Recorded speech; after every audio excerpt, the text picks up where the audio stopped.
I hope you enjoyed the morning session so far. There's a lot of information there to digest and to incorporate and think about, and hopefully helps with the things you need to be doing in your own business. We're going to move on now to the next session, and we've got two different things going on. First of all, we're very pleased to have a presentation from Dr. Cary Henry, who's from Southwest Research Institute nearby here in San Antonio, and he's going to be taking us through some of the work being done at Southwest, looking at the understanding the mechanisms of DEF deposit formation. And if you've been involved at all in SCR technology over the years, you'll know this has been a really, really challenging problem in all kinds of applications. In the early stages, there was a real issue with urea deposits in the exhaust systems. So Southwest, I guess, for various clients and groups, has been looking at this issue and trying to work out what ways of addressing that. So Cary's going to be looking at issues like characterizing the DEF injector sprays, developing other diagnostics tools and other methods of reducing this issue as it occurs in trucks and different vehicles. To give you some background, Cary completed his doctorate at the University of Florida, where he studied heterogeneous catalysis, and he spent 5 years at Cummins, where he was the technical lead for advanced after-treatment systems integration. Certainly very involved in SCR systems there, I guess.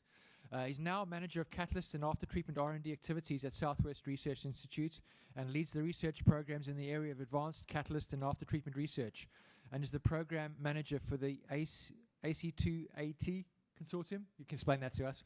But Southwest works in consortiums with important OEMs, so I guess that's one of those groups that he's leading. So, Cary, over to you. We look forward to your presentation and tackle an area which some of us aren't very aware of, but I guess you can share some of the importance of that area to us.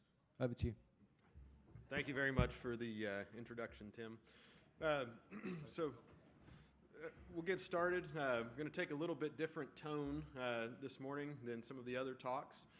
So focusing a lot on some of the technical side with respect to DEF injection, decomposition, mixing, etc. And then focus on some of the work that we've been conducting at Southwest for the past 5 years or so in this area to help the industry reduce DEF deposits in these lean burn after treatment systems, as well as to improve NOx conversion efficiency from the SCR systems.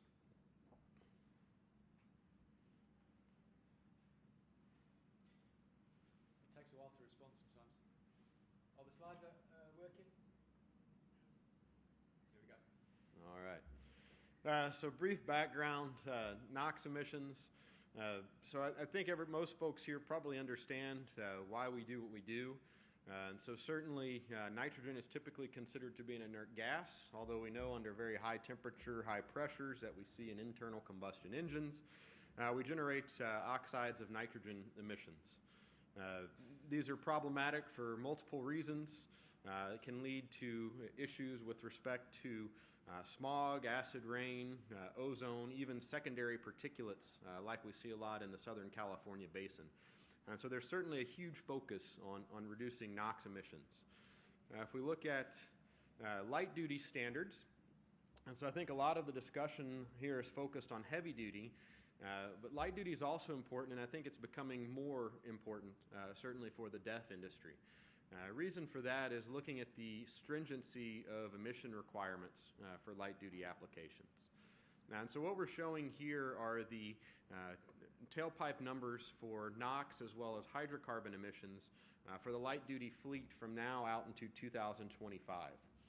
And so the standards that we have in place, California has Lev 3 standards, and the US EPA has Tier 3 standards. They're quite similar with some minor differences with respect to OBD and test cycles. But the overall theme here is that there's about an 80 to 90% reduction required from the 2014 on to the 2025 timeframe in NOx and hydrocarbon emissions. If we look at lean burn applications, hydrocarbons really aren't so challenging. Big focus is on NOx emissions. And so what this means for us is technologies like lean NOx traps that don't utilize DEF are likely on their way out because they just can't achieve these high conversion efficiencies. And so we are starting to see in the US more urea SCR systems. The other side of it is low temperature. And so to be able to achieve these very, very low tailpipe targets, your aftertreatment system has to be capable of reducing NOx within the first 50 to 60 seconds of the drive cycle. Now, the SCR catalyst can operate at those low temperatures. The challenge, though, is getting the urea and the DEF to decompose at the lower temperatures to form ammonia so it can participate in the NOx reduction reaction. And so certainly there's an opportunity here, if we can work on ways to improve the decomposition of urea in the solution, that we can improve the low temperature NOx conversion activity. So those regulations are in place for light duty. They have been for a few years now. And as we saw this morning with respect to the heavy duty area, low NOx is really next on the horizon. And so we've heard a lot of back and forth discussions on greenhouse gases. It's been in the news quite a bit. There's a little bit less focus with respect to controversy, at least, on the criteria pollutant emissions, of which NOx is really the biggest for heavy duty type applications. And so certainly California Air Resource Board, as we heard this morning, is moving ahead with regulation. Southwest Research was funded a few years ago and is continuing to be funded by the California Air Resource Board, evaluating technologies to be able to achieve a 90% reduction in NOx emissions from heavy-duty applications. So going from a 0.2 gram per horsepower hour NOx level to a 0.02 gram per horsepower hour NOx level. Again, that's important for the DEF industry because we do anticipate an increase in DEF consumption, but also an increase again in the low temperature performance of these after-treatment systems. And so that can be a challenge for the DEF industry, but it can also be an opportunity for the DEF industry. The work that Southwest has done has focused on both diesel systems as well as natural gas systems. That was the first stage of the work. The second and third stages of the work are focusing entirely on lean burn systems. And so one of the challenges is that with respect to the DEF industry is with natural gas stoichiometric type combustion systems, it's relatively easy to hit the tailpipe targets. It's relatively easy to achieve that 0.02 gram per horsepower hour NOx limit. For the lean burn combustion systems, for the diesel applications, it's quite a bit more challenging. And so as we heard from Dan this morning, certainly lots of technologies are being evaluated.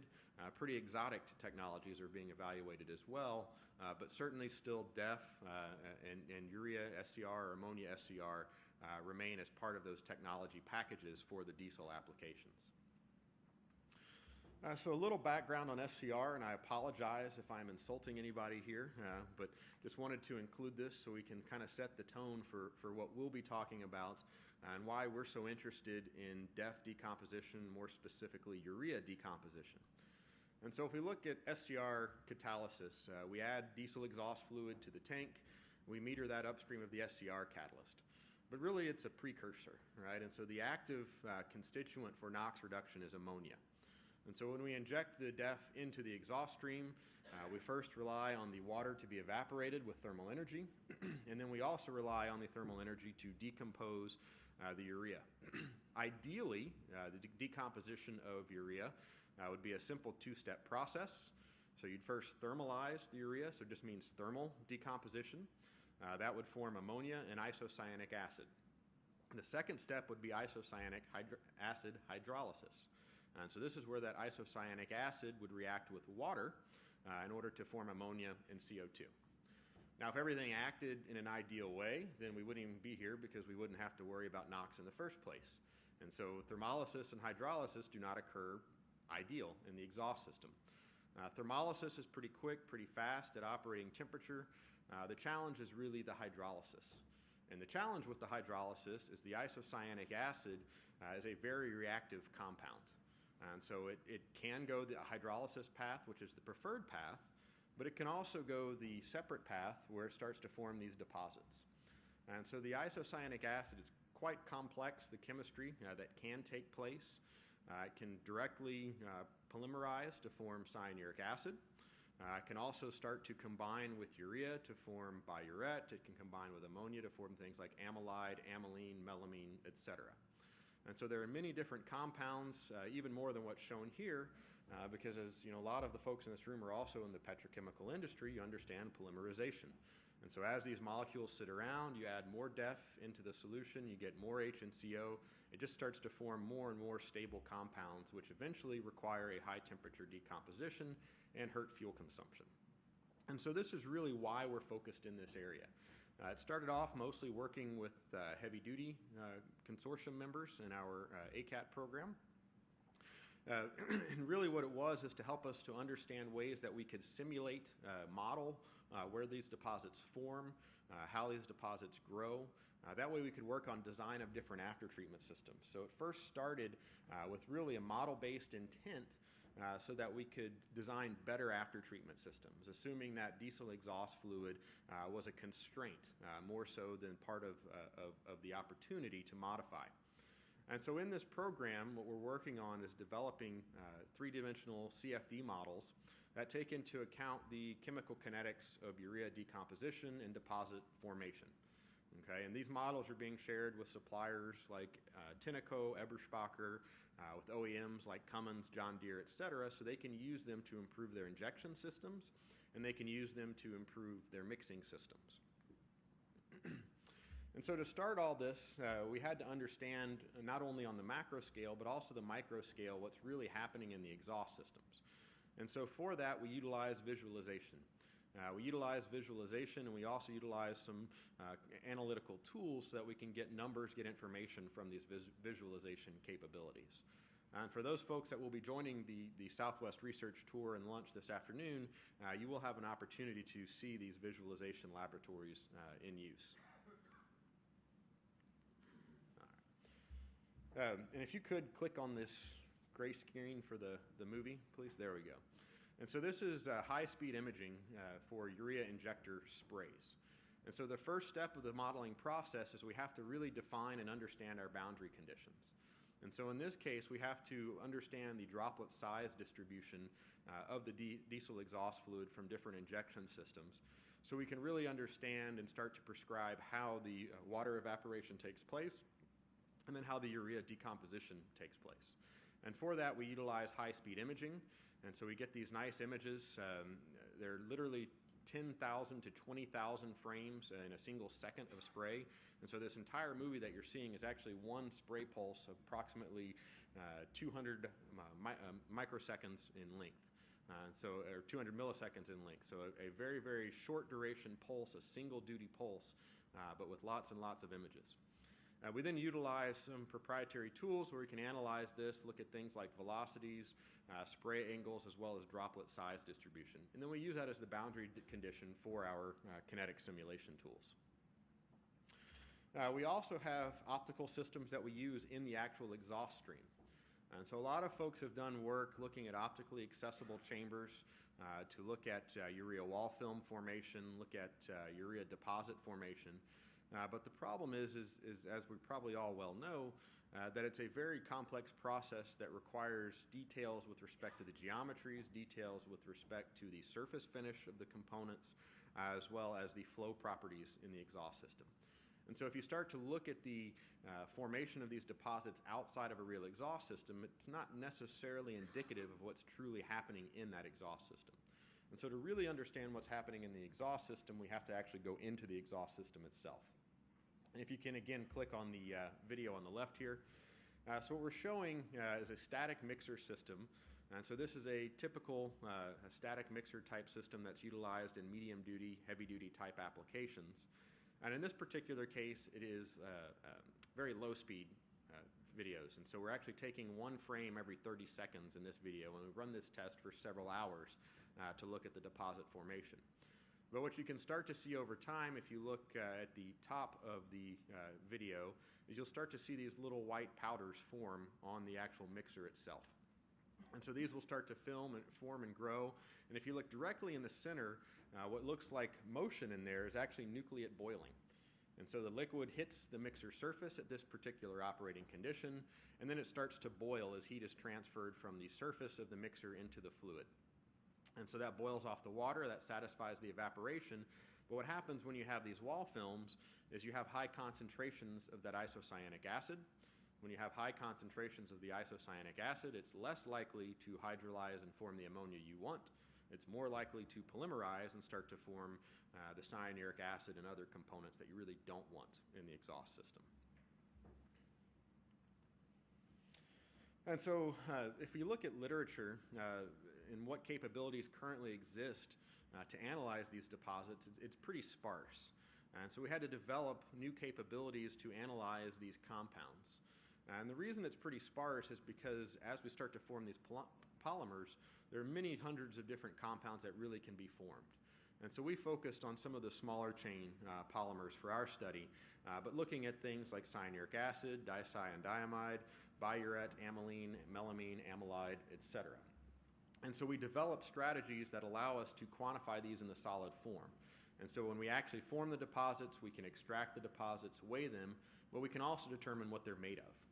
And that's important because we're utilizing fundamental chemical kinetics to predict the formation of these deposits.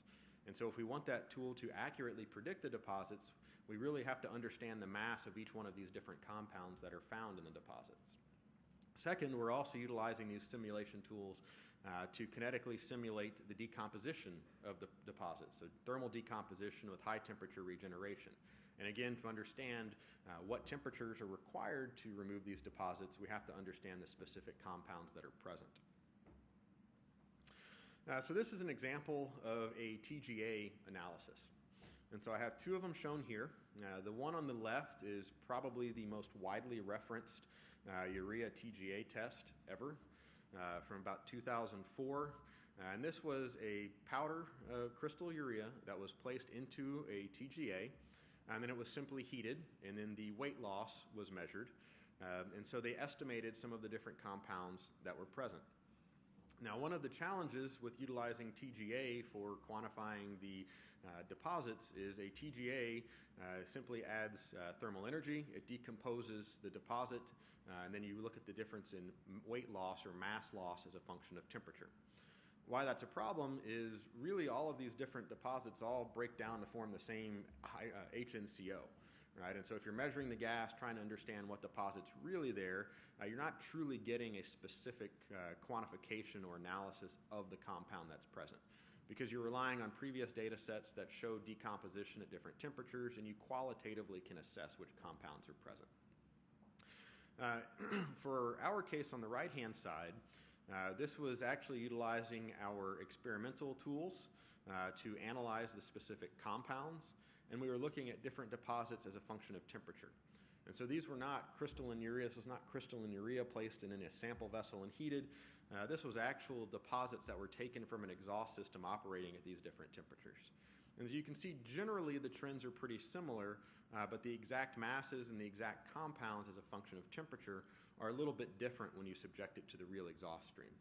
And so at higher temperatures, you're not seeing as much of the things like amylide, amylene, et cetera, but you're starting to see the cyanuric acid. And that's because these are forming in that cooler wall film region on the wall of the exhaust pipes or on the static mixer itself. Now we have developed these simulation tools. So we've developed them to custom kinetic protocols that we can apply to commercial CFD packages. So we've evaluated several different CFD packages. Generally, we see good agreement with respect to the location of deposits, as well as the mass of deposits and the composition of the deposits that are present in the exhaust stream. And so what we're showing here is an elbow of a diesel exhaust system, and this would be downstream of the mixer surface. And so you can see what happens at this particular scenario as we have droplets impinge on the wall on that elbow. You actually see two distinct color regimes. And so the outside is darker in color, almost looks kind of be a rust color, and that's because these are higher order oligomers and polymers that are corrosive, and you actually start to see some of the metals leach out from the exhaust pipe into the sample. The white stuff in the center is just pure crystalline urea. And so what happens in this case is you form that liquid wall film down here in this white region, and then the exhaust gas pushes that wall film out, and it starts to evaporate the liquid as it gets to the edge of that wall film. And so that's where you start to see some of those higher order polymers and oligomers start to form. And so it's fairly complex with the chemistry that's actually taking place. These are some results of our simulation software looking in two different packages comparing to the test. And so if we look at the deposit mass, generally we're in good agreement. As far as simulation tools go, if you can predict within 10 to 15% and you can get it directionally correct, that's fairly good. With one of the tools, we were within 5%.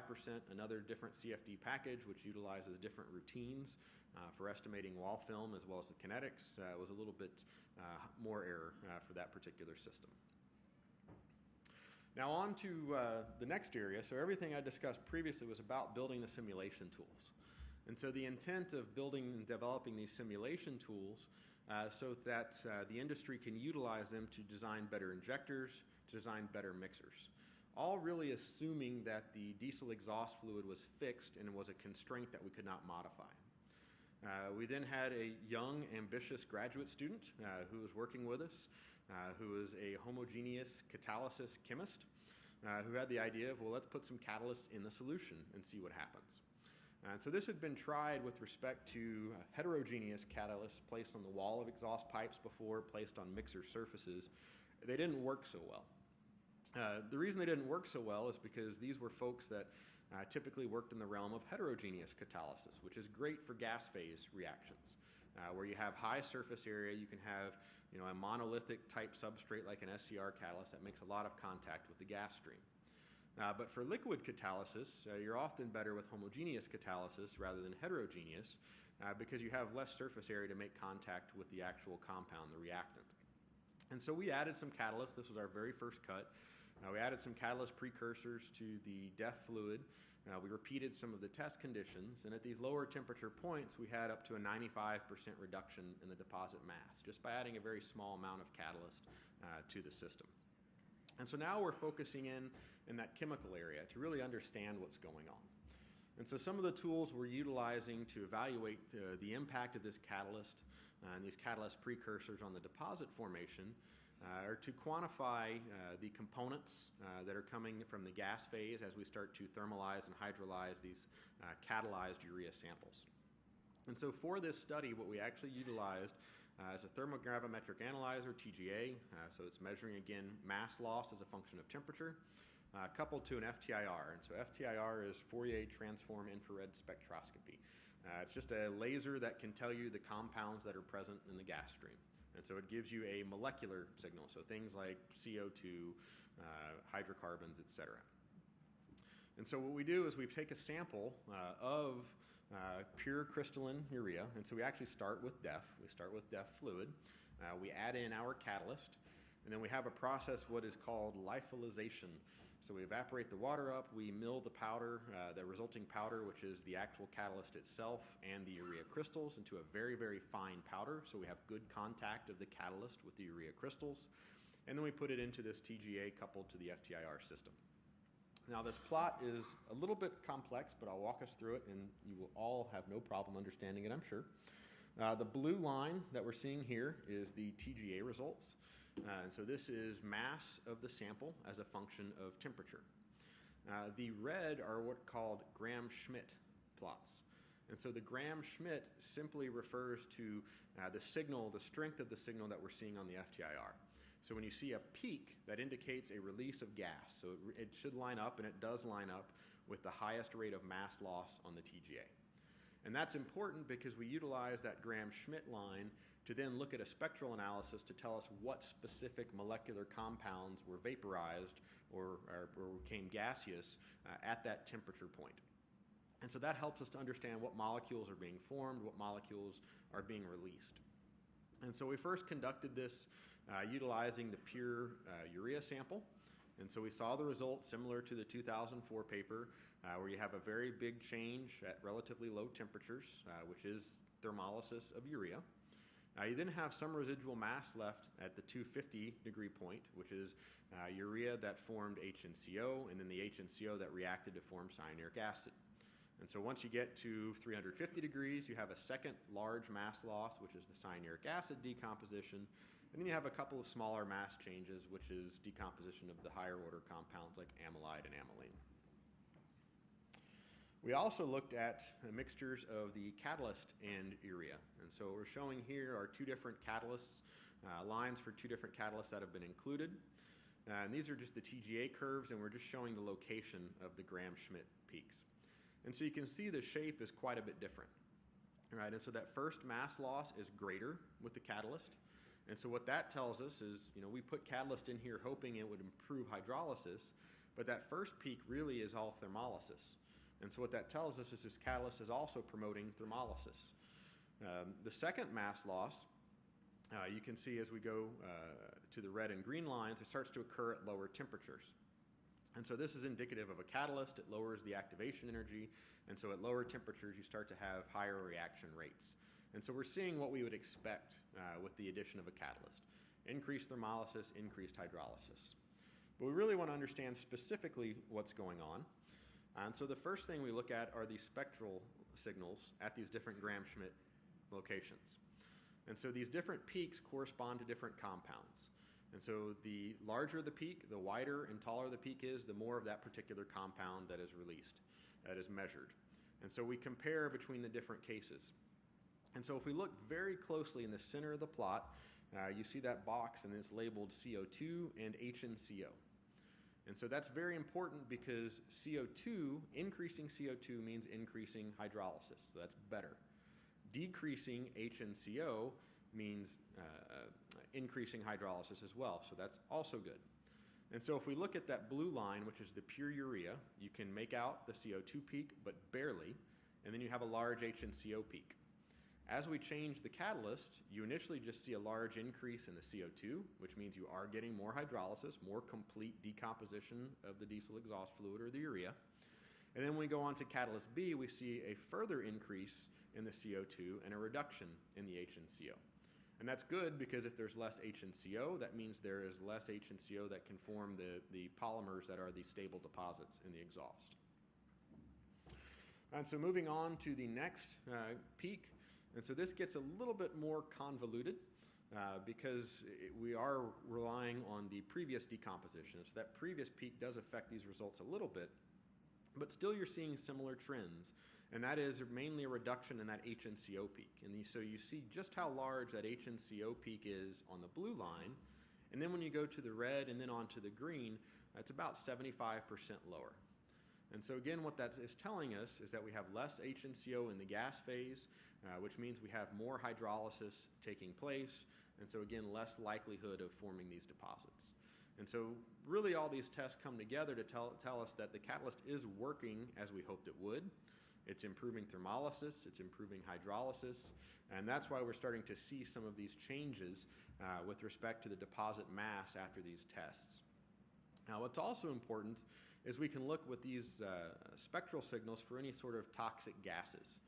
So anytime you have hydrogen and you have nitrogen, you have to worry about things like cyanide gas. Right? And so looking at these spectral signals, we can see if there are any of those health toxics that are present in this gas phase as we utilize this catalyst. And certainly we're not seeing that with these results. So to conclude, I think the DEF industry certainly has huge opportunities available. I say opportunities because it gives a positive connotation to challenges. Right? So there's an opportunity in that there will be more DEF utilization worldwide, no doubt. But some of the challenging opportunities, if you will, are with respect to the low temperature performance of these SWR systems. So as we heard our colleague from PACCAR this morning talking, we heard about things like gaseous ammonia. And so there are competitors out there with making strontium chloride salts that can store ammonia directly. And technically, that is an outstanding product. You can release ammonia at very, very low exhaust gas temperatures, get high conversion efficiency. And so with the low temperature requirements for heavy duty, for light duty, we need to find ways to make use of the existing DEF infrastructure to be able to provide ammonia to the catalyst systems at these low temperatures so that we can get the NOx conversion that's required to meet the low standards for light duty Tier 3 Lev 3 and then the heavy duty ARB low NOx standard. And certainly it's not going to end there with heavy duty low NOx. Next on the agenda is looking at things like off-highway applications. And so that first slide I showed the NOx inventory. And so the way we do the regulations every time in the U.S. is you start with the worst offender first, right? And the worst offender was light duty. That's already been taken care of or is regulations in place. Next is heavy duty. They're working in that area. And then the third, we're starting to look at things like off-highway heavy-duty mobile machinery. Even things like aircraft are now being scrutinized for emissions. So there's just a lot of discussion right now on particulate emissions from aircraft. And so certainly the market keeps growing and the level of stringency keeps increasing. And so certainly to be competitive with other technologies, we have to improve ammonia utilization from diesel exhaust fluid. And so what we've shown is that you can do that both physical and chemical ways. So you can utilize simulation tools, empirical testing to design and develop better injectors, better mixing systems. But I will tell you, in my work in the after-treatment area, if you can design an injector or a mixer that can reduce deposits by 50%, that is considered a huge win. And just by adding a little bit of catalyst to the system, we're able to reduce it by 95%. And so that's an even more incredible win by being able to evaluate it from that chemistry standpoint as well.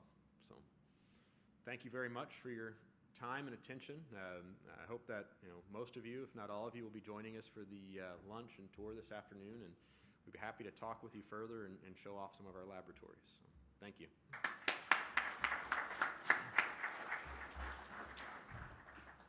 Thanks, Cary. I think I speak for many people in the room who haven't been involved in the technical engineering aspects of this. So could you just explain to us the deposit formation in the exhaust system? Is that an unusual situation? Is that a failure mode in operation, or do these urea deposits form in regular operation in all SCR systems, and then over time they get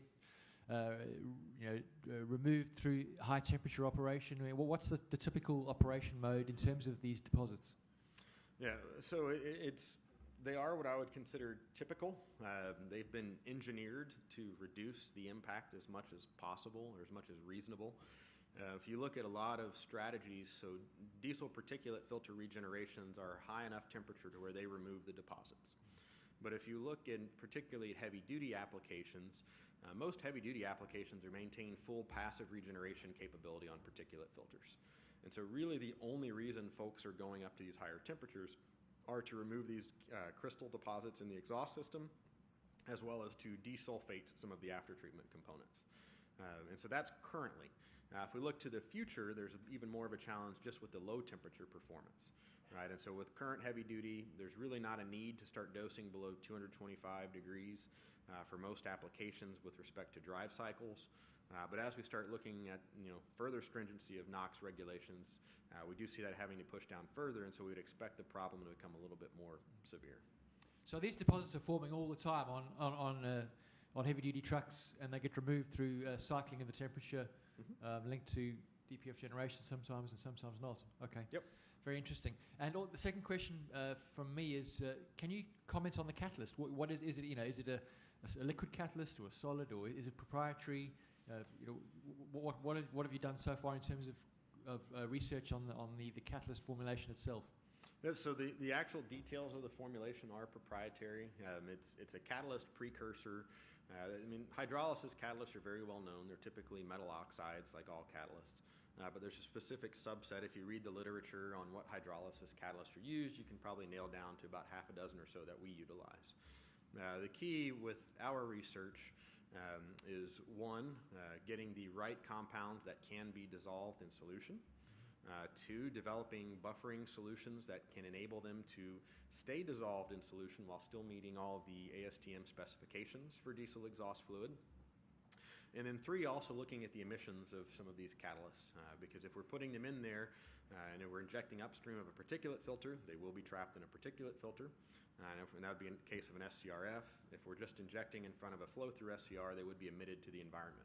So we have to make sure they're not toxic and that any level of emissions, mass-based emissions, would be below the particulate mass standards. Okay. And so you would envisage these catalysts being included in the DEF distribution and incorporated with the liquid rather than being separately injected on the vehicle? I think there are multiple ways you could do it.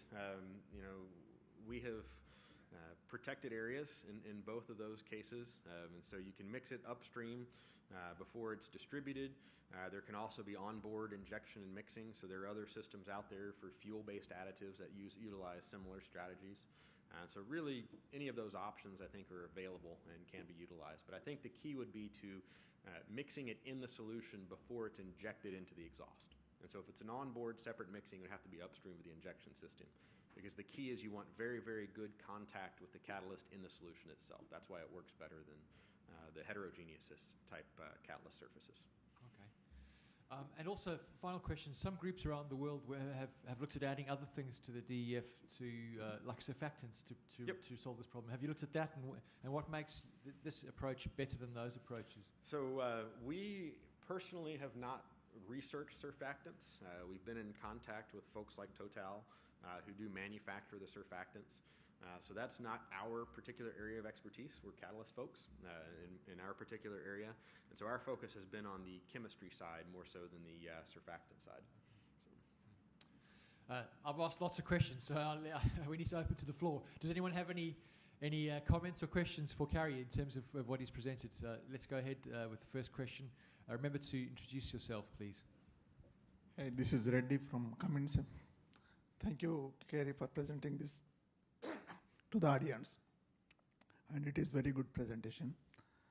The only one question I have is, when you are adding this homogeneous catalyst into the DEF solution, does it have any influence on the SCR catalyst? The performance will change, or is it stable, or does it deactivate with time? Do you have any so the studies on components that? we're putting in there in no way negatively impact the SCR catalyst. Theoretically, they should, if anything, promote SCR catalytic activity, but the amounts that we're placing in there, where we're placing them, at least from our tests so far, have had a negligible impact on the instantaneous NOx conversion efficiency. Certainly, by reducing deposits, increasing ammonia availability, you can improve your controls for dosing, as well as improve your mixing, because you always can retain that clean state rather than deposit state. So. Okay, and other question is, recently Tenneco did some studies on this urea deposit also. I don't know if you have any discussion with Adam or some other people. We published recently one patent by injecting upstream water instead of any catalyst, so that can avoid the deposits in the system.